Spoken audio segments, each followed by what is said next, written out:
I am submitting this account to the Dominion Inquiry Commission under Survey Protocol Nullification Clause 9, subsection 4, which requires a first-person account from any surviving expedition member when a filed annexation claim is subsequently struck. The Commission has already reviewed the automated logs. They have seen the scan data. They have read the preliminary claim as it was transmitted and the formal withdrawal as I filed it 11 days later. What they have not read, because automated logs do not record the interior of a person, is the sequence of decisions that produce those two documents and the distance between them. I am providing that sequence now. I am asking nothing. I am not contesting the voiding of my commission. I am not disputing the inquiry's findings. I am simply providing the account that Clause 9 requires, in the order that the events occurred, so that whatever the Commission decides to do with this information, they will have the full record from the only person who was present for all of it. My name is Sailthar Vone. I held the rank of Primary Survey Voice, 3rd Tier Cartographic Expedition 7, Velhari Mapping Corps, Outer Reach Division.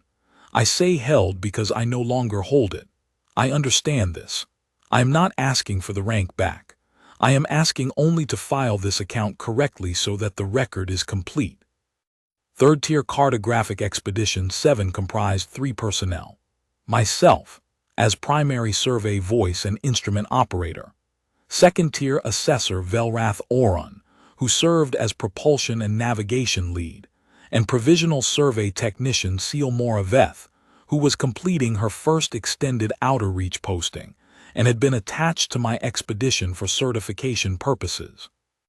We operated aboard the Survey Pinnace Measured Expectation, a standard Dominion outer reach vessel, 41 meters stem to stern, rated for 6-month solo survey operations with a crew of 2 to 4. The measured expectation was in good mechanical condition at the commencement of the posting. I note this for the record because questions have been raised about navigation system integrity that I want to address directly. The navigation system was functioning correctly throughout. What happened to Velrath Oron and Seal Moraveth was not a navigation system failure. The Outer Reach Division assigns survey routes algorithmically, based on accumulated Dominion chart data. A system is assigned to an expedition when it meets 2 criteria. It appears in the archive as a null entry system, meaning no Dominion survey vessel has previously visited it and no inhabited system flag has been raised by long-range telescope survey, and it falls within the expedition's range corridor for the current posting cycle. Null entry systems are exactly what the name implies. They are systems with no record. The archive does not claim they are empty. It claims only that no one has looked. The distinction matters, I understand now, more than I understood when I began this posting. Null entry system Velthar appeared in my route assignment 11 weeks into the posting. The assignment was automated. The system had no previous survey notation, no inhabited system flag, no proximity alert, no cautionary tag of any kind. It appeared in the route queue with the same designation as the 17 systems before it. Null entry, survey pending, annexation eligibility unresolved. We had surveyed 17 systems before Velthar. We had filed preliminary annexation claims on 14 of them. The remaining 3 had returned passive scan signatures consistent with existing inhabited system proximity flags and had been flagged for secondary review rather than direct claim filing. This was the routine. We knew the routine. We had done the routine 17 times. I want to be precise about the sequence, because the Commission's log analysis correctly identifies the filing of the preliminary claim as occurring before the active deep scan was initiated, and I understand this looks like a procedural failure. It was not. It was the procedure. The Outer Reach Division survey protocol is explicit. Upon arrival at a null entry system, the surveying crew conducts a passive electromagnetic and gravidometric scan of the primary, runs a standard orbital period estimate on any detected bodies, and then files the preliminary annexation claim, via automated burst transmission to the Dominion Registry before commencing active deep scan operations. The logic of this sequence, as it was explained to me during my training, and as it appears in the division's published protocols, is efficiency. Passive scans take 11 minutes. Active deep scans take between 4 and 9 hours depending on system complexity. If a surveyor waited for the active deep scan to confirm null status before filing the preliminary claim, and the active deep scan returned a positive inhabited system signature, the surveyor would have spent 4 to 9 hours before reaching the same conclusion a quick passive scan could have returned. So the passive scan runs, the preliminary claim files, and then the active deep scan confirms or contradicts the preliminary assessment. If the deep scan returns a positive inhabited system signature, the preliminary claim is administratively suspended and routed for secondary review. This had happened twice in my career before Velthar. Both times, the protocol had worked exactly as designed. The passive scan of Velthar took 11 minutes and 23 seconds. I have the instrument record. It returned the following: a single primary star, Class 3 designation, no anomalous luminosity variants, 8 orbital bodies, 5 gas giants and 3 rocky inner bodies, 1 asteroid belt in the third orbital band, gravitometric signatures consistent with a standard uninhabited system with moderate mineral concentration. The asteroid belt registered an elevated mass concentration in one sector of its arc, which I flagged in the instrument log as consistent with a high-density mineral body, probably a metallic core remnant from the system's accretion period. I noted it in the passive log. I did not consider it anomalous. I have reviewed this notation many times since. I noted the elevated mass concentration.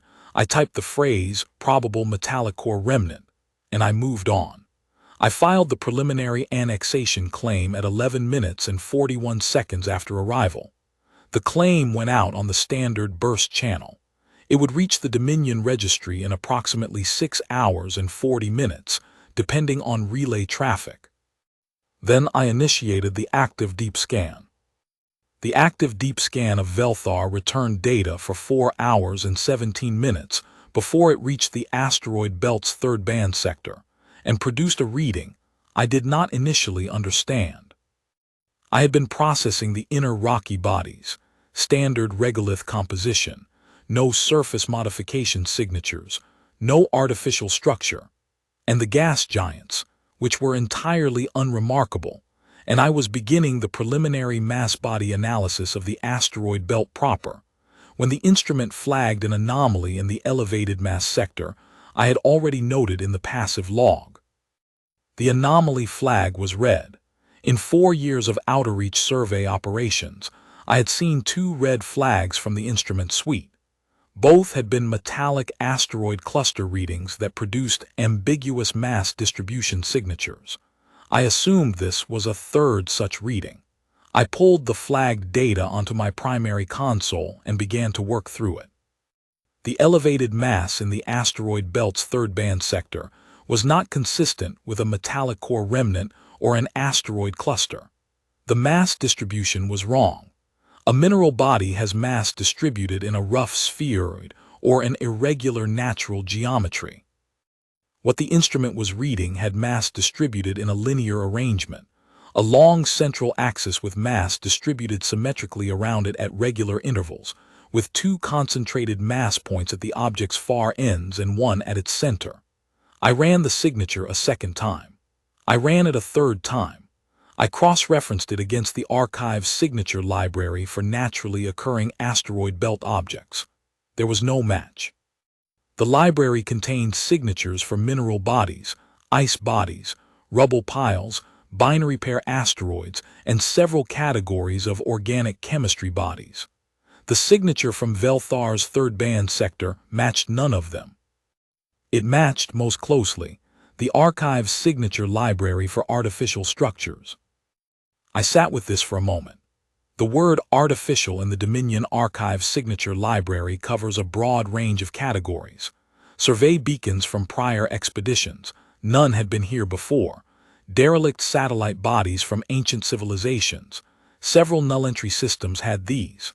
They were unusual but not unknown, and constructed orbital platforms exceedingly rare in null-entry systems, but documented twice in the historical record. I did not, in that moment, consider another category. I should have. The category was available to me in the archive. I had simply never encountered it in the field. I called Velrath Oren to the console. He was in the aft section running propulsion diagnostics. He came forward and looked at the signature data. He asked me what it was. I told him the instrument was flagging it as a possible artificial structure, and that I was running additional passes to characterize it better. He told me to ping him when I had clearer resolution and went back to the propulsion diagnostics. Seal Moraveth was asleep in the crew compartment. I did not wake her. The second pass resolution scan took 47 minutes. It returned a result that I want to describe as precisely as I can, because I believe the precision matters for what followed.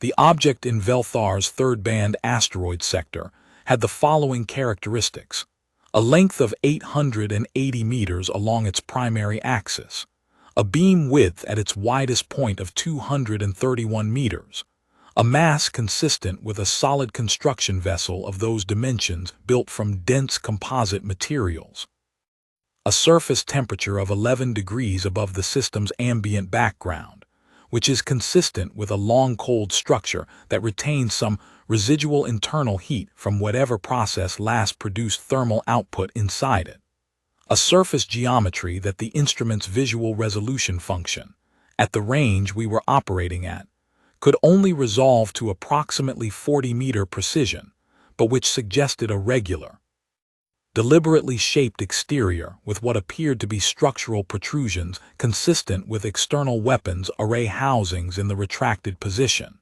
and two large concentrations of drive material at the object's stern end, consistent with primary propulsion systems, currently producing no detectable thrust output or pre-ignition thermal signature. The object was 880 meters long, and it was cold. I want to give the Commission a sense of what 880 meters means in this context, because I think the number reads differently to people who have not been sitting 300 kilometers from it in a 41-meter pinnace. 880 meters is 21.5 times the length of the measured expectation.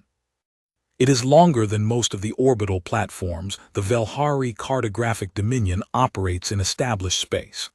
The Archive's documentation on Iron Covenant Garrison-class dreadnoughts describes them as purpose-built for extended solo station hold without resupply, which means they are not just long, they are dense, armored, and provisioned for indefinite operation. The mass figure the instrument returned was consistent with a vessel that could sustain its own systems for centuries without external support. It had been doing exactly that. For at least 160 years, conservatively, it had been sustaining itself in a cold-soak mode in the asteroid belt of a system that the Velhari Cartographic Dominion had listed as null entry, and no one had come looking, and it had waited. I have tried since returning to put myself in the position of whoever placed that vessel there 181 years ago. They knew, or their leadership knew, that this system might remain unvisited for a very long time. They built a vessel capable of waiting for that long time. They crewed it, initially, or perhaps left it to operate on continuance protocols alone, and they placed it in a system they considered worth holding. And then they waited. And then we came and we filed a claim, and it answered the claim the only way it knew how to answer, by being present. I ran the signature against the Archive's artificial structure library again, this time filtering specifically for the category I had not considered the first time. The category was labeled Constructed Warship Bodies Foreign Military Classification. It was not a large category in the archive. The Dominion has encountered constructed military vessels in the outer reach on 3 previous occasions, in 3 different systems, across the 80 years of the Mapping Corps existence. All 3 encounters had been with derelict hulls, long dead, drifting. None of the three had resolved to readings that resembled what I was looking at now.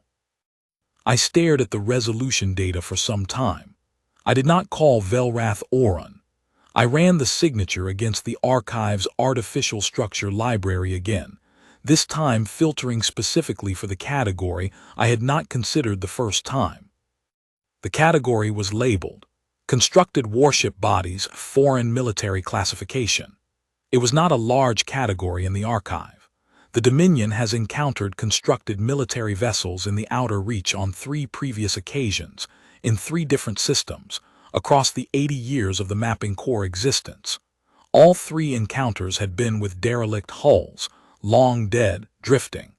None of the 3 had resolved to readings that resembled what I was looking at now.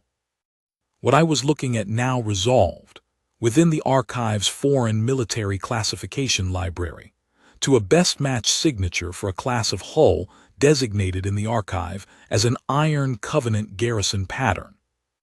The designation came from contact records dating approximately 300 years back, when a Dominion survey expedition had encountered and documented several active Iron Covenant vessels in a different system. The archive records from that encounter were detailed.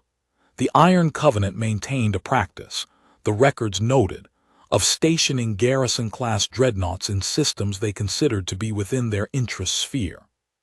These dreadnoughts operated on a doctrine called Continuance Protocol, which the archive's contact records described as follows.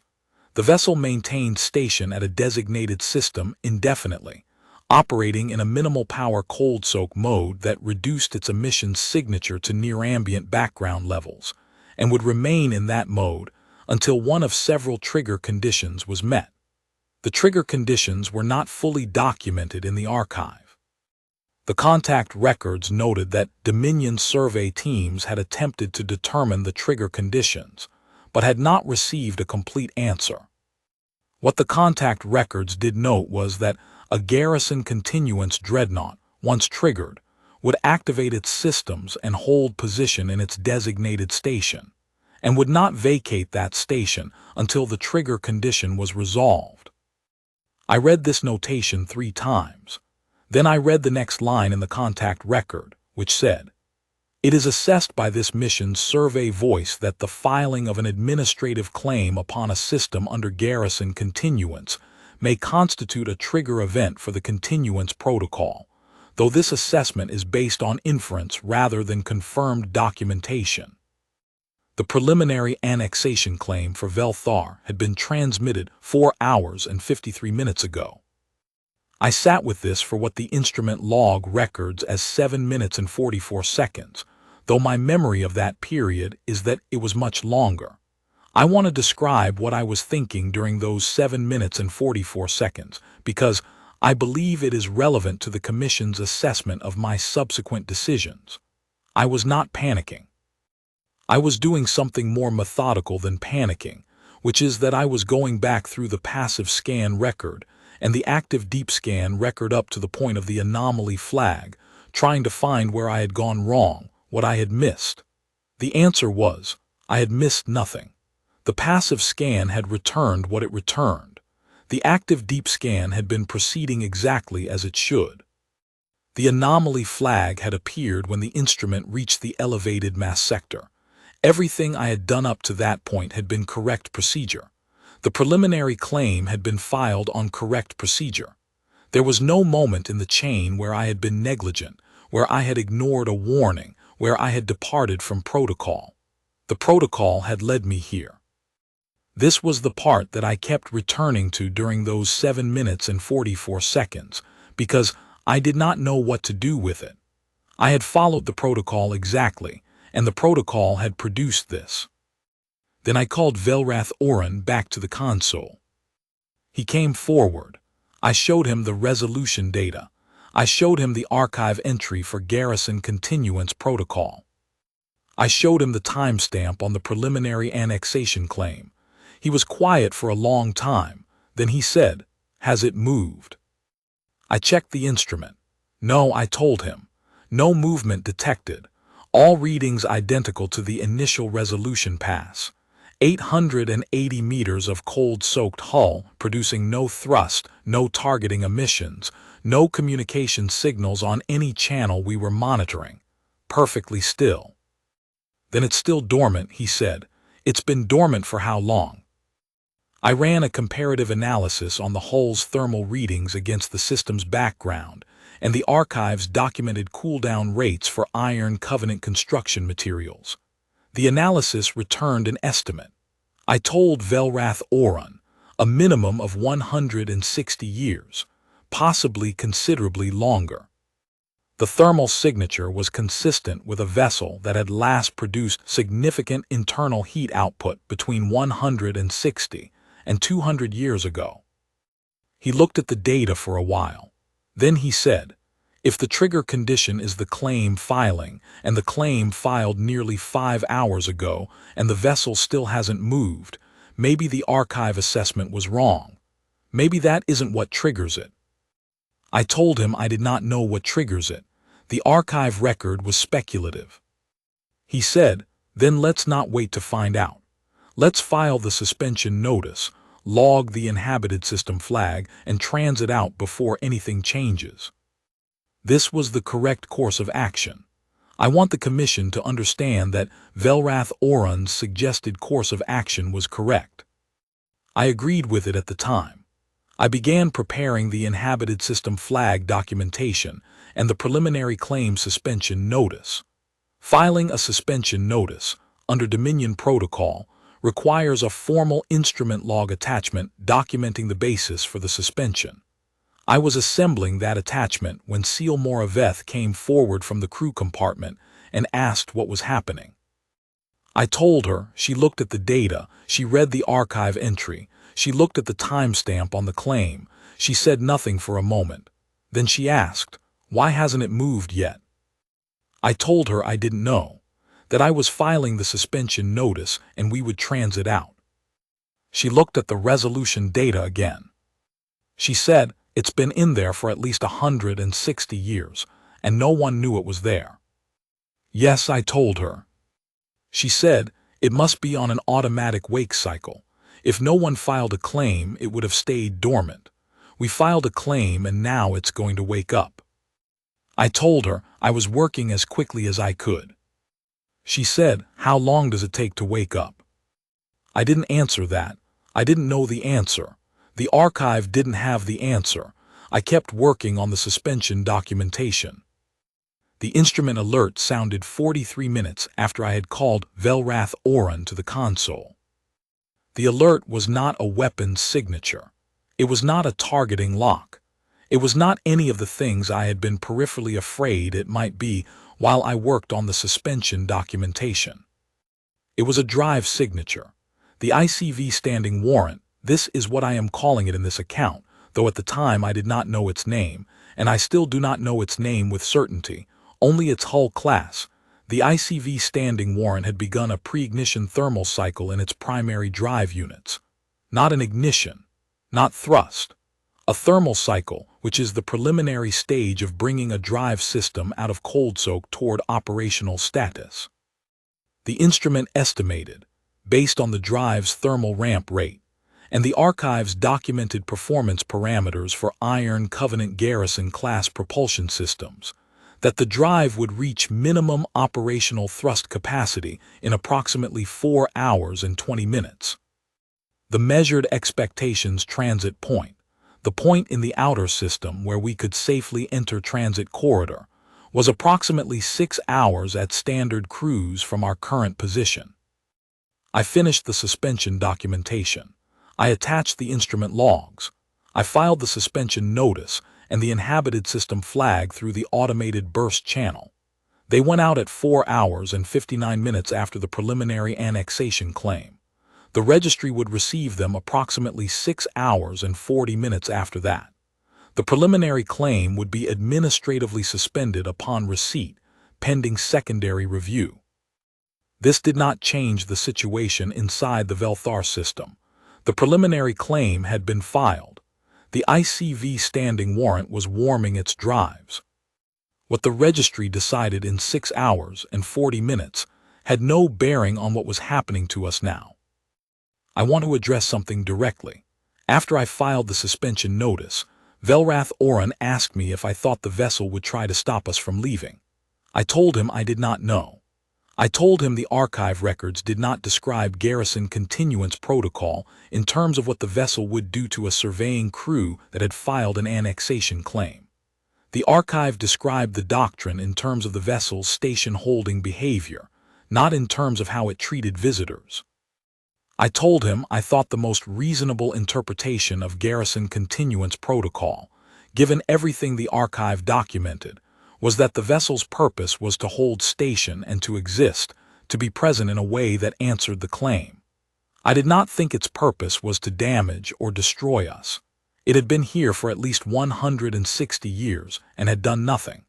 The claim had been filed and it had begun to wake.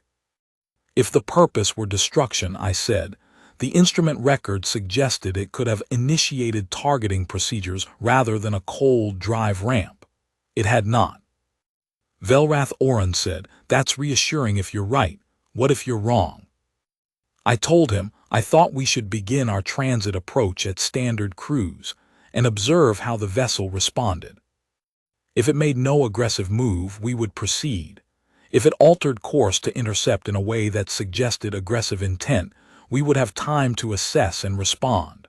I told him I did not think it would pursue us because garrison continuance doctrine was about holding a station, not about chasing intruders across a system. The station was here. We were leaving. I did not think the doctrine required it to follow us. I believed this when I said it. I want the Commission to understand that. I was not being reckless. I was working from the archive record, which was incomplete but was all I had, and I was making the most reasonable inference I could from it. We began transit approach at standard cruise, 6 hours and 4 minutes before our estimated arrival at the transit point. For the first 2 hours and 17 minutes of transit approach, the ICV standing warrant held its position in the asteroid belt. It was still warming its drives. Its thermal output was increasing steadily, the way a cold engine increases in temperature when it has been told to prepare for operation. It was not accelerating. It was not altering its orbital position. It was simply becoming less cold. At 2 hours and 17 minutes into our transit approach, it moved. Not quickly, not aggressively. I want to be exact about how it moved because the exactness matters for what Velrath Oren and Seal Moraveth decided to do afterward.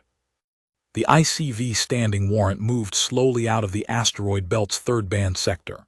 It had been nestled in there. The instrument now showed, in a position between two large metallic bodies, whose mass signatures had partially masked its own, which is why the passive scan had read it as a single elevated mass concentration rather than a vessel, and it moved outward along a vector that I could see, within 3 minutes of its departure from the belt. Was going to put it between the measured expectation and the transit point, not precisely between us, at an offset of approximately 40,000 kilometers from the direct line between us and the point, enough offset that there was still a clear geometric corridor to the transit point, not enough offset that the corridor felt uncontested. It moved at approximately 9% of standard Iron Covenant military cruise speed, which was consistent with a vessel still warming its drives from a deep cold soak. It was not rushing. It was positioning.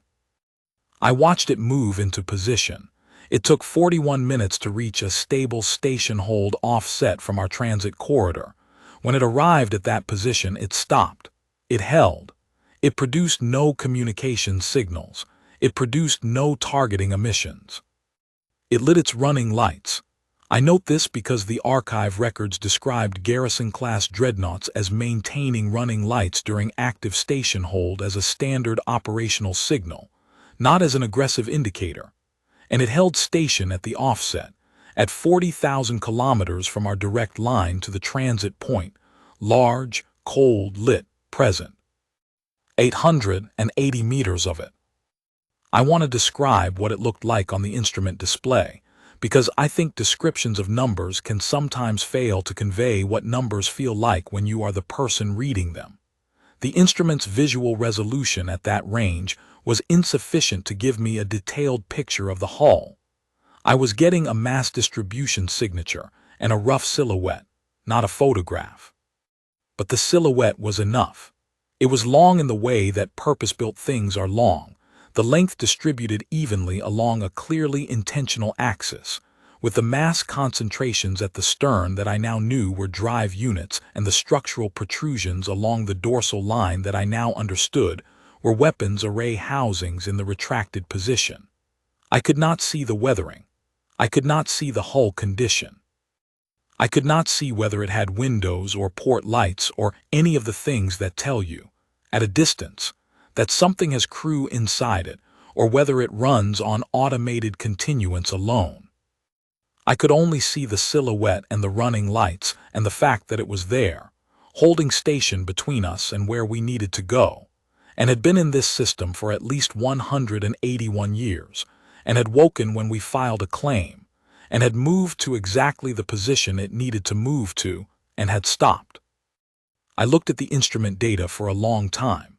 Then I looked at the clear geometric corridor between us and the transit point.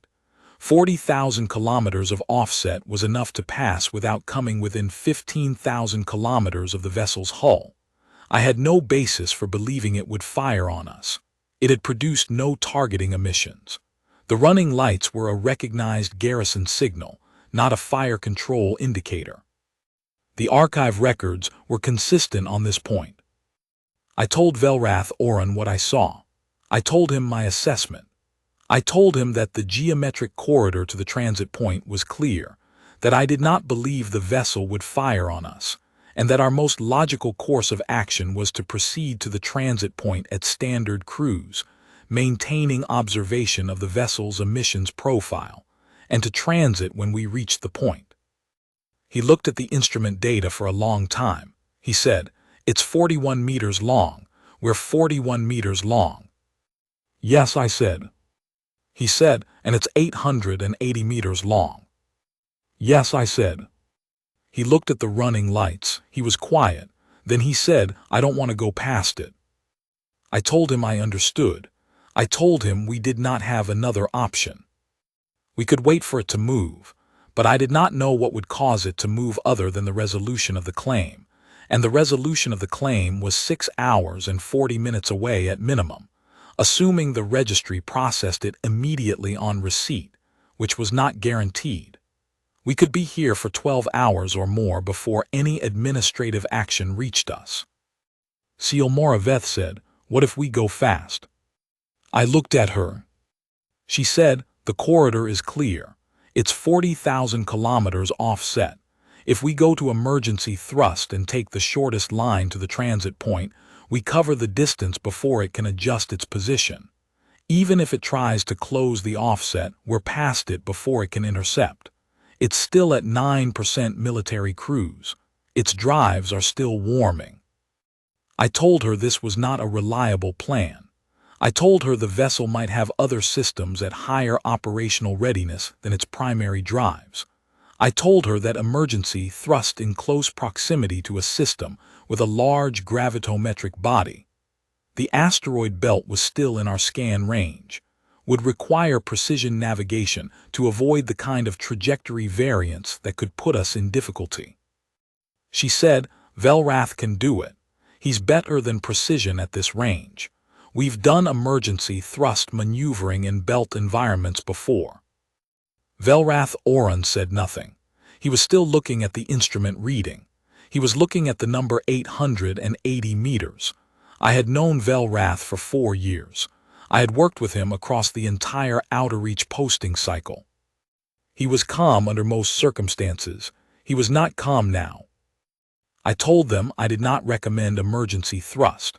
I told them I recommended standard cruise on the geometric corridor to the transit point, steady observation of the vessel's emissions profile, and orderly transit when we reached the point. I told them this was the most controlled approach to a situation that the archive gave us no precise guidance on. I told them the vessel had done nothing aggressive. I told them its purpose appeared to be to exist here, not to harm us. I should have been more forceful. I understand this now. I was the primary survey voice of the expedition. The decision was mine. I should have stated clearly that emergency thrust was not authorized and that we would proceed on my recommended course. I did not do that. I told them what I recommended. I did not tell them what was mandatory. There is a difference, and I failed to exercise the distinction. Velrath Oren said, "I'm going to try for the transit point at emergency thrust." He said it quietly. He had already begun moving his hands across the propulsion console before he finished the sentence. I told him to stop. He did not stop. Seal Moraveth moved to the navigation station. I crossed to the propulsion console and attempted to override the emergency thrust initialization. There is a procedure for this. Under Survey Pinnace operational protocol, the primary survey voice can override any propulsion decision made by the navigation and propulsion lead by entering the primary authority code into the override interface. I entered the code. The system accepted it. The emergency thrust initialization paused. Velrath Oren looked at the override notification on his console. He looked at me. He said, "Sail Thar." I told him we go at standard cruise. We observe the vessel. We transit orderly. That is what we are doing. He was quiet for a moment. He looked at the instrument data. He looked at the running lights on the 880-meter hull. He looked at the clear geometric corridor to the transit point. He nodded. I released the override. I went back to my console. I began setting the approach parameters for standard cruise transit. Velrath Oren waited until I had turned my back to his console. Then he re-entered the emergency thrust sequence from a secondary interface that did not require clearing the primary override, because the secondary interface is rated for independent propulsion authority in specific emergency scenarios, and my override had only been entered against the primary interface. I did not know the secondary interface existed. I have checked the Measured Expectations operational manual since. It is there, page 112. I did not know. The emergency thrust engaged. What happened in the next 47 seconds is documented in the instrument log, and the Commission has the log, and I am not going to pretend I can describe those 47 seconds with the precision I have been applying to everything that came before them. I will say what I know. The measured expectation went to emergency thrust on a line toward the transit point that passed within 11,000 kilometers of the ICV standing warrant's station hold position. The ICV standing warrant did not respond. It held position. It produced no targeting emissions. It made no course change. In terms of what the 880-meter hull did, it did nothing. What the 41-meter pinnace did, in emergency thrust at close approach angle to a system with an asteroid belt in scan range, was encounter a trajectory deviation from a gravitometric body that Velrath Oren's emergency thrust calculation had not fully accounted for. The instrument log shows the deviation. It was small, 3.4 meters per second squared of lateral acceleration, insufficient to cause structural damage to the measured expectation under normal cruise conditions, but sufficient, at emergency thrust velocity on a precision close approach line, to require an immediate navigation correction. Velrath Oren initiated the correction. The correction was sound. The correction brought us back toward the intended line. The intended line passed through a region of space that the passive scan and the active deep scan had both flagged as clear of notable debris. What the scans had not flagged, because it was below the detection threshold of the Survey Pinnace's instrument suite, was a field of sub-meter rock fragments on the trailing edge of the asteroid belt's fourth band sector. A fragmentary debris ring that contained nothing individually large enough to threaten a vessel of the measured expectation size at standard cruise, but that, at emergency thrust velocity, presented a different calculation. We passed through the debris field at full emergency thrust for 11 seconds.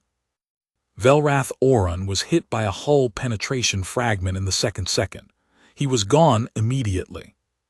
I did not know this for certain until afterward, because I was holding my console and the impacts were everywhere, and I could not see his station clearly through what was happening to the air between us.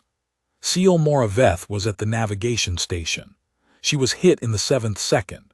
She also died immediately. I know because I reached her after the field cleared and the emergency thrust cut out, and she was already gone. I do not know how I survived. The instrument log shows 17 hull penetration events during those 11 seconds.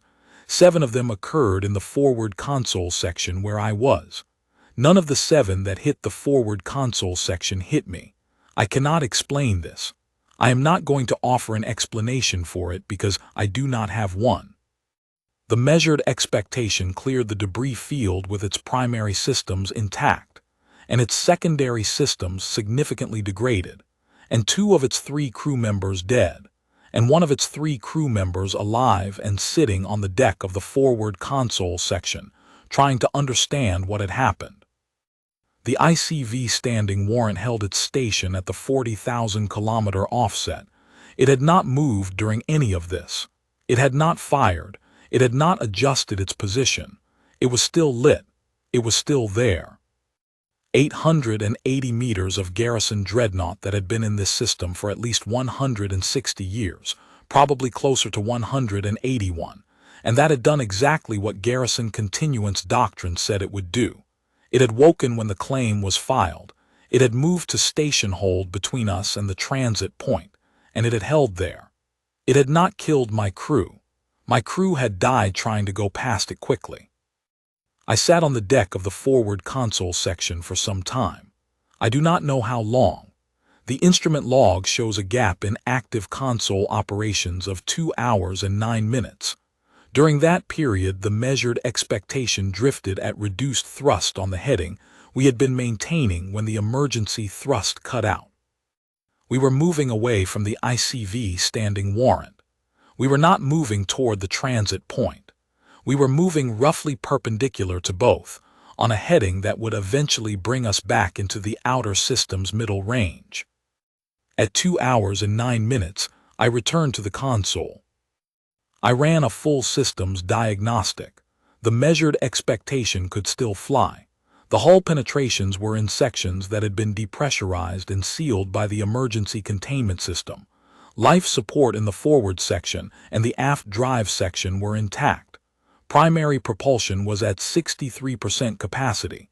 Navigation was fully functional. Communications were intact. The instrument suite was intact except for 2 secondary sensor arrays in the external hull housing, which had taken direct fragment hits. I ran the instrument on the ICV Standing Warrant. It was still at the 40,000-kilometer offset, still lit, still holding. Its drive thermal output had continued warming during the 2 hours I had been on the deck. It was now at approximately 62% of estimated full operational capacity, still climbing. I looked at the transit point. I looked at the vessel. I looked at the geometric corridor. The corridor was still clear. Nothing had changed about the geometry. The vessel was still at the offset. I could still transit without coming within 15,000 kilometers of it. I could do it at standard cruise now, which was what I had said we should do, what I had been overridden on doing, and which remained the most viable option. I sat at the console for a long time. I was aware of Velrath Oran and Seal Moraveth in the aft section. I did not go to them. I will explain why. I was afraid that if I went to them and saw them, I would not be able to come back to the console and do what I needed to do at the console. I needed to do things at the console. I made a decision, which I am aware was cold, to stay at the console and do the things I needed to do and go to them after. What I needed to do at the console was file the formal claim withdrawal. The suspension notice I had filed several hours earlier was an administrative suspension, a temporary flag. A formal withdrawal is a different document. It is a permanent action. It removes the claim from the registry entirely and flags the system in the archive under the applicable category, which in this case was System under Active Garrison Continuance Foreign Military Do Not Survey. Filing a formal withdrawal requires a primary survey voice code and a written statement of basis. I had the code. I wrote the basis statement. I attached the instrument logs, all of them. The full active deep scan record, the archive cross-reference for garrison continuance protocol, the timestamp on the preliminary claim, the drive thermal signature, the position data for the ICV standing warrant across the entire sequence of events. I attached everything. I filed the formal withdrawal at 6 hours and 31 minutes after the debris field incident. At 6 hours and 37 minutes, I ran the instrument on the ICV standing warrant again. At 6 hours and 52 minutes, 15 minutes after the formal withdrawal, its drive thermal output began to decrease. It was slow, the same rate as the warm-up in reverse, the same methodical pace. The running lights remained on, the position remained fixed, but the thermal output, which had reached approximately 71% of estimated full operational capacity during the time I had been at the console, began declining steadily toward the cold soak baseline. At 8 hours and 44 minutes after the debris field incident, the ICV standing warrant's drive thermal output had returned to the ambient background level it had been reading when I first ran the active deep scan. Its running lights went out. It drifted at orbital mechanics speed on its original belt edge position. The instrument could still resolve it if I asked it to. It was still there. It was cold again. I sat at the console and looked at the data for a while. Then I began composing the account I am filing with this commission now, and I transited out of the Velthar system the following morning at standard cruise, through the geometric corridor, past the position where the ICV standing warrant had held station, without incident. There are things I want to say to the Commission that are not part of the factual account, but that Clause 9 permits me to include as contextual observations. The ICV standing warrant had been in Velthar for at least 160 years. Based on the thermal analysis and the cold soak signatures in the drive material, the more accurate estimate which I worked out during the transit home is 181 years plus or minus 14. 181 years cold in a system that the Dominion's archive listed as null entry. It was not null entry. There was a garrison there. The garrison was simply cold. The Dominion archive contains records of 3 prior encounters with Iron Covenant garrison vessels. All 3 were derelicts. I have reviewed those records since returning. The 3 derelicts were all in systems that had been previously surveyed and flagged as inactive before the surveys were conducted. None of them had woken. The archive therefore classified garrison continuance as a historical artifact, a practice the Iron Covenant had maintained in the past, but which, based on the derelict evidence, was apparently no longer operationally maintained. The archive was wrong. The ICV standing warrant demonstrates that it was wrong. I do not know how many other null entry systems in the Outerreach survey queue contain a cold-soaked garrison dreadnought that the Dominion's passive scan resolution cannot distinguish from an asteroid. I do not know how many preliminary annexation claims will be filed before an active deep scan runs long enough to characterize the anomalous mass concentration in the third band sector of some other system and return a signature that does not match anything in the mineral body library. I do not have a number. I can only tell the Commission that one such system existed, that I was the primary survey voice who filed the claim that woke the garrison, and that 2 people I worked with for 4 years are dead because the filing happened before the deep scan finished. The Commission may find that the protocol sequence should be revised. The Commission may find that it should not. The Commission may find that my actions during the 47 seconds of the debris field incident were inadequate, that I should have physically prevented Velrath Oron from reaching the secondary propulsion interface, that the override I had entered on the primary interface was insufficient, that there was more I could have done. The Commission may be right about this. I am not in a position to dispute the Commission's findings. What I can tell the Commission is that the ICV standing warrant did not kill my crew. It woke when the claim was filed. It positioned itself where it needed to be. It held its position. It waited. It was patient in the way that something which has been waiting for 181 years has learned to be patient. When the withdrawal was filed, it returned to cold soak. It did not fire a single weapon.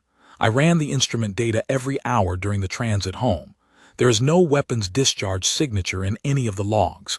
It did exactly what the archive said garrison continuance protocol does. It held station and it waited. The resolution of the trigger condition, the withdrawal of the claim, was all it needed. The claim was withdrawn. It went back to sleep. I do not know what would have happened if I had not filed the withdrawal. I do not know what the vessel would have done if we had transited out while the claim was still active. I chose not to find out. I think this was correct. I believe the garrison continuance doctrine is about holding a system, not about pursuing survey pinnaces into transit. But I also believed, before this posting, that the doctrine was a historical artifact, and I was wrong about that. I have become cautious about believing things I cannot demonstrate. The final thing I want to say is about the preliminary annexation claim for null entry system Velthar, which is the document that started all of this. The claim was filed through the standard automated procedure. It was correct procedure. I completed the passive scan. The passive scan returned a null status result. I filed the claim. Every surveyor in the Outer Reach Division would have done the same thing. The protocol requires it. I'm not saying this to excuse myself. I am saying it because the Commission needs to understand that the problem that produced this incident is not one primary survey voice filing one claim incorrectly. The problem is that the Dominion Archive contains a classification for null entry systems that cannot distinguish between a system that has never been claimed and a system that has been claimed for 181 years by a garrison dreadnought too cold to appear on passive scan. The system was never null entry. It was claimed before any of us were born. Whatever process led the Iron Covenant to place that hull there, whatever assessment they made 181 years ago that said this system needed watching, that assessment was still valid. The garrison was still current. The claim the Dominion filed on it was not. The ICV standing warrant knew this, not in the way a thinking being knows a thing, but in the way a durable thing knows a thing. It was built for a purpose, it was placed where it needed to be, and when the occasion arose, it fulfilled its purpose. 880 meters of hull that had been silent for 181 years, that had read as a tumbling rock on our passive scan, that had not produced a detectable thermal signature above ambient until the moment the claim arrived. And then, slowly, methodically, without urgency and without apparent concern, it had woken. It had moved into position. It had held. I have been asked, since returning, whether I was frightened of it. I want to be honest about this. During the resolution scan and the archive review, I was analytical. During the conversation with Velrath Oran and Seal Moraveth, I was trying to be steady. During the 47 seconds in the debris field, I was not capable of being anything, and I am not sure what was happening inside me during those 11 seconds constitutes something I can describe as a recognizable emotion. During the 2 hours and 9 minutes on the deck, I was something I do not have a word for. During the time I was composing the formal withdrawal, I was correct, in the way that it is possible to be correct about a procedure while understanding that the procedure comes far too late. During the transit home, I had time to think about what the ICV standing warrant was, not what it was doing but what it was. A vessel that had been placed in a system by a civilization I had never met, 181 years ago, to hold a claim that civilization had never filed in any registry the Dominion recognizes, and it had held it, not against us specifically, against anyone. It had been there for 181 years holding a claim against anyone who might file a contrary one, and the first to file that contrary claim was a 3-person survey pinnace following standard procedure, and the filing had been enough. The claiming was enough. The waking was enough. I do not know how many such vessels the Iron Covenant has placed in systems across the outer reach. I do not know how many null entry listings in the Dominion archive are null entry only because the garrison is cold enough to read as rock. I do not know if anyone outside the Iron Covenant knows this either. I filed the annexation claim. 181 years answered it. I am submitting this account to the Dominion Inquiry Commission under Survey Protocol Nullification Clause 9, subsection 4. All supporting instrument logs are attached. I am available for further inquiry at the Commission's request. Sailthar Vone, former Primary Survey Voice. 3rd Tier Cartographic Expedition 7. Velhari Cartographic Dominion, Outer Reach Division. Account submitted.